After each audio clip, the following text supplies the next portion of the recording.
Welcome to Tech Probe, ladies and gentlemen. It's Zach from LuxLucis once again. Now, last week we reviewed a Malaysian tablet, so this week we're gonna take a look at another Malaysian brand. It's called Ninetology. Okay, it's a smartphone from the U9 series, and it's called the R1, not the R2, not the D2, but the R1. This phone actually has a lot of amazing specifications with it, and it comes with an affordable price tag. So I'm certain all of you have a lot of questions right now. Does the money specifications actually match up to what this phone can really provide? And is there any specific reason or special circumstances that make this phone so affordable? Well, stay tuned and let's find out. The model of the Ninetology R1 pretty much sums up the whole phone, but mostly the hardware. Sleek, slim, and sporty, you can expect that much from the hardware. The whole phone feels very plasticky, but that's not really a bad thing. I mean, look at the Samsung S3 and S4. Thankfully, despite being very plastic, it's not exactly flimsy. We wouldn't say that it's sturdy, but at least it doesn't feel like it's gonna break after a few drops. The button placements are a little different than the usual Android phones, but only just a little bit. On the top of the phone, we have the 3.5mm jack and also the USB port. So, where is the power button, you may ask? It's on the right side. It's not common, but it doesn't take long to get used to. The volume buttons are located on the left side of the phone, and the speakers are at the rear end. Well, these are pretty common. The buttons, like the body, feel a bit plasticky, but again, not in a bad way. Dual SIM is available on the phone, and the SIM card slots are located above the battery. Now, even though you can take out the plastic back panel and see the battery and touch it, the battery is not removable. On a side note, we really love the earphones that come with the phone. We love the quality of the earphones and how it's made of, this intangible wire thingamajiggy. Well, bravo on that. Overall, the hardware looks nice and sleek, and feels even nicer when touched. So we give the hardware a good 4 out of 5. If there's anything about the phone that isn't impressive, it could possibly be the screen. Well, it's not bad, mind you, it's actually quite good, just not as impressive as the processor. The 4.3-inch 960 by 540 display actually looks clearer and sharper than you would expect from the specs. The screen, paired with the One Glass solution, OGS, has great sensitivity, making typing very convenient. Movies and videos look great on the screen, and although the screen is not in HD, it is still pretty good. Moreover, for the price you pay for this, you shouldn't expect a HD display anyway. As an overall, the screen definitely is a satisfying experience to say the least. Clear, sharp, very balanced colors, and has good sensitivity. So we give the screen and display a good 4 out of 5. The processor did turn out to be as good as the specs say it is, with a 1.2 GHz quad-core Qualcomm Snapdragon 200 processor, a mouthful.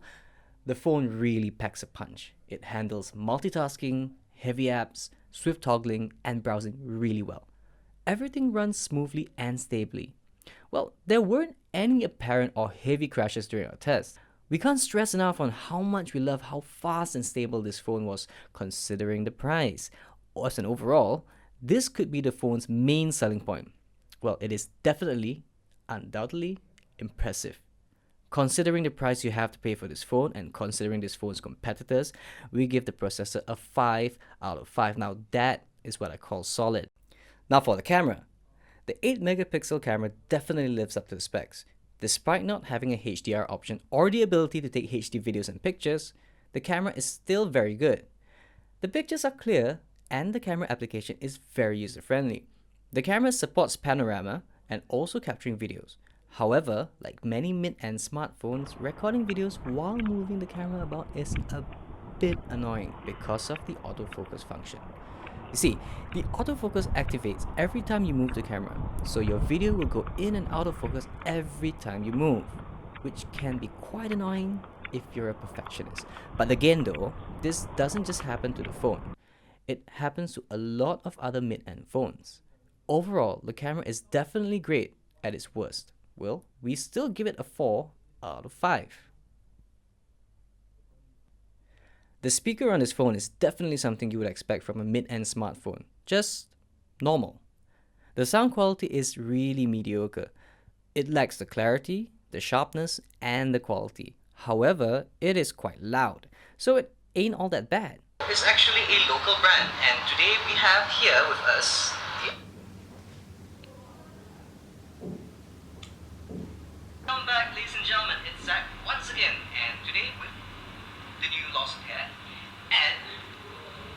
But don't fret. As mentioned, the earphones that come with the phone is really good, hence you don't have to worry so much. And the quality really seeps in when you use the earphones. Because the speaker is loud enough, watching movies and videos on this phone is actually a pretty decent experience. And paired with the amazing processor, you would definitely want to store a few movies on this phone. Overall, nothing impressive here, but despite that being said, the sound and video watching experience is still solid, which makes us give them a 4 out of 5. In this day and age, most smartphones are lucky to even survive a day's usage without dying, and since that is the case, the R1 is considered among the lucky ones. The phone can definitely last a day's usage. However, with the battery guru software on this phone, the 1600 mAh battery can actually last longer than usual phones. By turning off Wi-Fi when you're not using it, and by optimizing your options in the battery guru software, you can actually last much longer than 1 day. Now, a little bit about the battery guru software. This add-on gives you the ability to divide the amount of battery used when opening a few apps or functions. For instance, if you don't really use, your phone book so often, you should set the options for the app to refresh only when you open it, hence saving battery when you're not using it.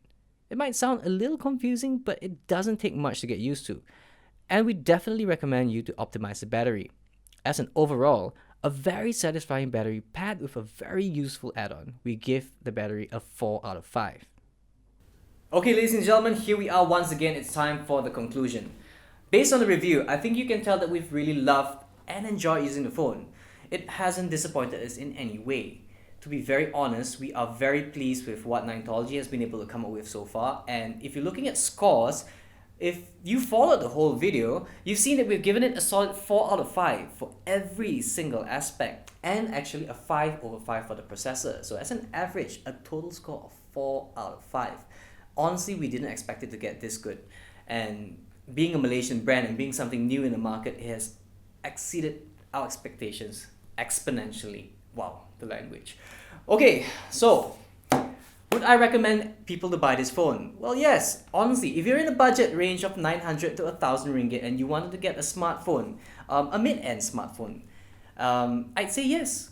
Save the 100 ringgit, buy this phone, use that extra money to buy yourself something nice, okay? Go buy your wife dinner, buy your girlfriend something, or buy your boyfriend something. I don't know, use that 100 ringgit for anything else. Buy me a drink, alright? And to be frank, it's one of the best mid-end smartphones that we've reviewed this year, and honestly, that is saying something about the brand. As usual, if you are in the market to really look at the phone, we recommend you go out, you test it, try it for yourself. Come up with your own conclusion about it and see if it matches what we think as well. Honestly, if you ask me if Ninetology has a very bright future, if they continue making phones like this at an affordable price, it is honestly 2 thumbs up for them. So thank you, ladies and gentlemen. This is Zach from TechPro and